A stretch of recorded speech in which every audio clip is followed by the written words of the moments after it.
President Jacob Zuma will deliver the State of the Nation address. The speech is expected to be heavily focused on the economy. The local economy remains under significant pressure, with economic growth already forecast lower for this year by the Reserve Bank and critically high unemployment levels, particularly among the youth, persisting. While observers like ratings agencies have also spoken about how the economy needs structural changes. But the question for now is, what is the President likely to tell us, given the background? Well, I'm joined in studio by Ian Cruickshanks. He's Chief Economist of the South African Institute of Race Relations. Thanks very much for joining us, Ian. Good to be with you, Nompu. Thank you. Good stuff. Well, a loaded question there. What can we expect from the President this evening? The expectation is that it's going to be focused on the economy. There's a lot of talk about radical economic transformation. What is it that you're expecting that could possibly be radical out of SONA this evening? Radical and transformation are very strong words, and the investment community doesn't like very strong words and uncertainty. So this is a challenge that President Zuma has to reinforce. You know, he said South Africa has a good story to tell. Well, tell it. The trouble is the details we've had in the last year have not been that good. You just mentioned the economy is in a parlous state. It's hardly growing, less than 0.5% last year, not a heck of a lot more expected this year. And, you know, unless he can prove that we do have a good story to tell, then what I'd like to say, we've got to remove the expectations that we're not following Zimbabwe into an economic death spiral. And that's not exaggerating. That's the worst case outlook. However, we also have to say he will obviously give himself time to talk about accomplishments. And there have been many. Trouble is, there's still a heck of a lot more to be done. Indeed. Now, in terms of your expectations, yes, we know some of the issues that he touched on last year that are themes in government economic policy. There's talk around infrastructure investment, yes, talk around initiatives. We know that government, business and labour have come up with initiatives to address the youth unemployment situation and so on. What key areas do you think really need to be addressed for us to see material differences by the end of this year? Well, for the last 3 years in a row, at his State of the Nation address, he has emphasised that government is about to embark on a 900 billion infrastructure development program. We need that. It's desperately important. And the creation of 5 million new jobs. That's also desperately important. But it hasn't happened. It's proved to be fantasy, and that is not acceptable. The President has to say, I'm following with action what my promises have been. I want him to say that he's going to show that this is a good story and to prove that it's worthwhile following. The SONA is somewhat of a prelude to the budget. Oh, yes. And one would expect that there would be a connection between the two. So what sort of things are you expecting to come out of the budget that we would expect the President to speak to in SONA today? Well, I don't think he's not going to preempt the budget. I think that would not be good form at all. You know, he's not going to say that tax rates in this category or that category are going to be higher. I think that's very unlikely. He may just say that there'll be more effort going towards privatization, going towards public-private partnerships, going towards the education and medical sectors.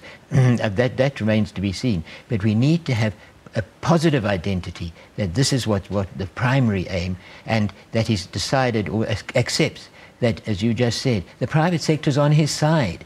He hasn't seemed to be willing to accept that and run with this combined force. That's what I want him to emphasize. Now, there seems to be some disconnect between what the President wants and what's happening with Treasury. Yes. We hear that the President spoke at an ANC Lekgotla against Treasury, saying that it was actually impeding the implementation of ANC policy. Now, I haven't been able to verify that, but assuming that he did say that, what does this say about the marriage between the Presidency and the Treasury, and ultimately, you know, securing our futures as South Africans? How can we secure our future?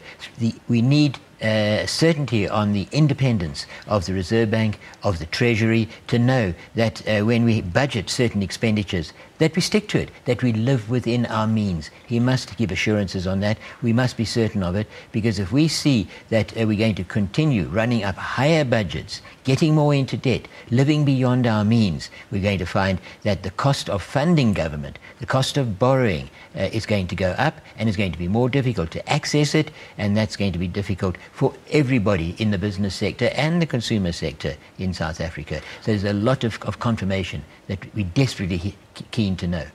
I've really felt a sense of urgency coming from government in terms of the things that they've been saying about crystallizing their policy.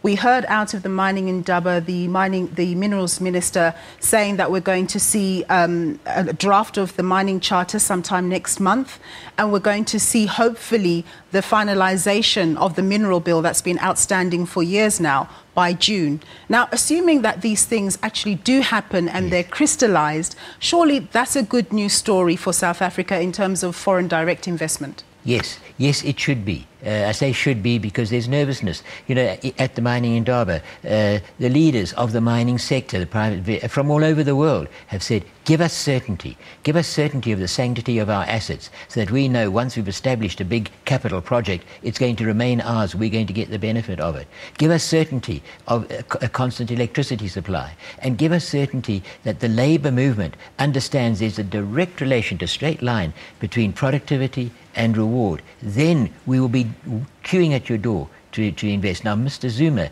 has to help to reinforce that, to give us assurances that that's what they're going to encourage.